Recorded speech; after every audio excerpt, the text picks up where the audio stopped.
The struggle is real. You have a presentation for work tomorrow and you still have not started. And what are you doing scrolling on TikTok when you know you have to study for that exam and your time is running out? Do you subscribe to Mark Twain's philosophy? Never put off till tomorrow what you can do the day after tomorrow just as well? The truth is, we all procrastinate. But procrastination can destroy our productivity and prevent us from reaching our true potential. So in this video, I share with you some practical tips to beat procrastination.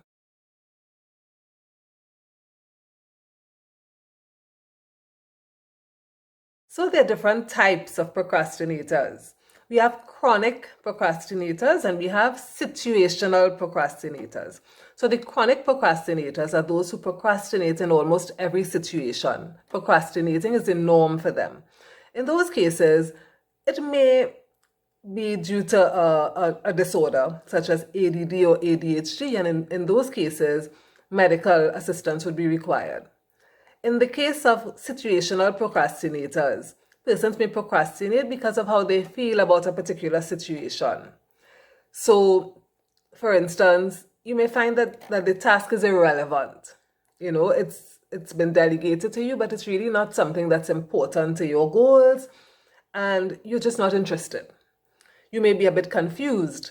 You may feel that you lack the skills, that you lack the resources. You're not quite sure how to handle the task. It may be a big task and you really don't have a clear idea how to tackle it. It may be lack of confidence and fear of failure. You may also feel overwhelmed by a particular task and we avoid it. So there are many, many reasons why we procrastinate. Here are some tips to beat procrastination using the acronym ACT. A, admit and assess. You're going to admit that you're procrastinating and you're going to assess the causes. When do you procrastinate? Identify exactly when. For instance, you may procrastinate more when you're working from home than when you're working in the office. How do you procrastinate? Do you procrastinate by scrolling on social media? Do you chat with your colleagues? What exactly do you do to procrastinate? What are the distractions? Why do you procrastinate? Is it because you're feeling bored, you're feeling overwhelmed, you're anxious, you just get distracted by your surroundings? When you know the reasons behind your procrastination, then you can take steps to beating procrastination. Ask yourself how you feel when you procrastinate. And then think about the particular task that you have to do and think, what feeling does this task bring to mind? What consequences may I be trying to avoid? Understand your personality, whether you're a chronic procrastinator or whether it's just situational. Consider the consequences of inaction.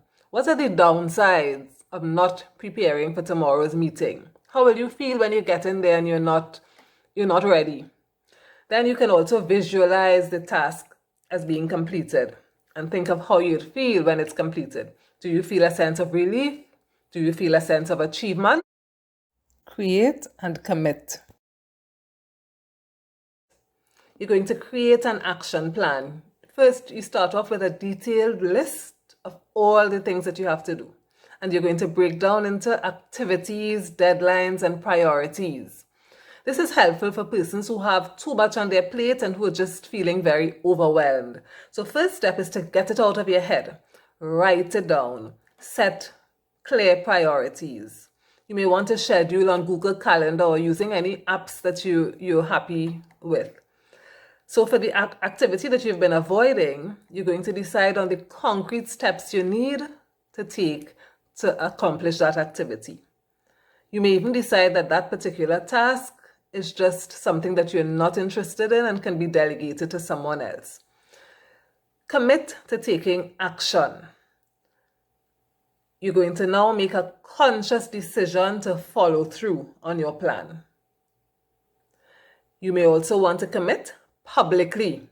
Sometimes when we tell somebody we're going to do something, we're reluctant to not do it. We feel that we are compelled to do so.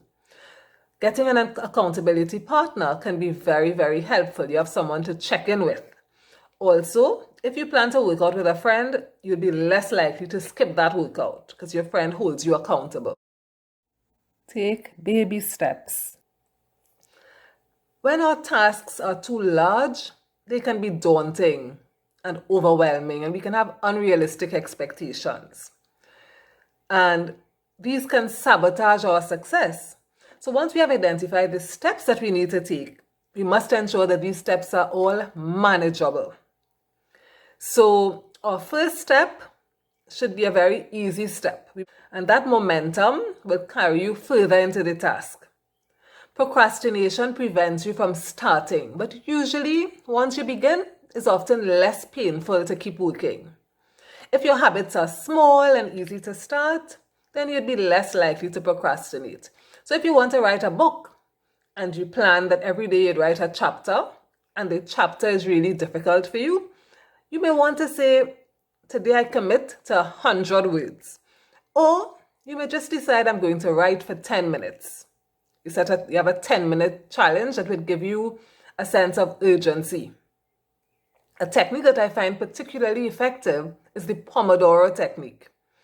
So the Pomodoro technique involves turning off all distractions and setting a timer for 25 minutes. And you concentrate on the task at hand for 25 minutes. When the timer goes off, you take a 5-minute break. After you've completed the first step, you check it off on your list and you reward yourself. Small measures of success help you again to maintain your momentum. And you repeat with step 2. And once you have 4 check marks, then you can take a longer break, like a 30-minute break. Another tip can be that you combine activities.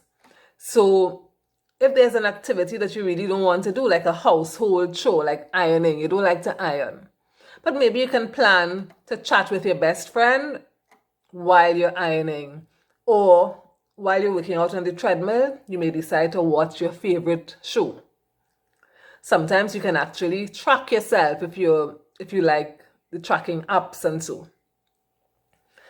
So those are the steps to beating procrastination. So let me know in the comments.